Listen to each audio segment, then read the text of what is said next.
আপনারা কি দেখতেছেন যে আমি কুকুরকে ভাত খাওয়াচ্ছি কেন?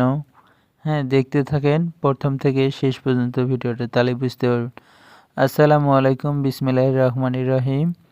দেখেন আমি কিন্তু রাত্রিবেলা কিন্তু এই যে ছাগলদের কিন্তু মোটা ভুসি আর ভাত দিয়েছি, ওদেরকে খাওয়াচ্ছি। ওরা এভাবে দিয়েছে, এর ভিতরে একটু লবণ দিয়েছি। লবণ দেওয়ার কারণে এরা যে জোরে খাওয়া শুরু করে দিছে, একবার হাঁপুর করে খাচ্ছে। ওরা ওদের মধ্যে কি যে একবার ঝগড়া বেজে গেছে। ওদেরকে খাওয়া দেয়, এখন আমি গোয়ালে তুলতেছি ওদেরকে।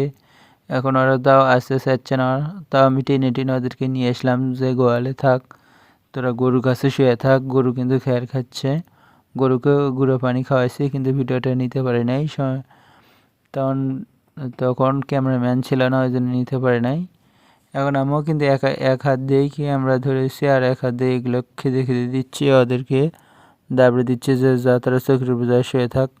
আর বড়টা তো ওইটা তো চোখের উপর উঠতেই পারে না, ওই শুয়েই থাকে, গরুর কাছেই শুয়ে থাকে। পেট ভারী তো, ওই জন্য নিয়ে ও ঝাঁপ দিয়ে উঠতে পারে না।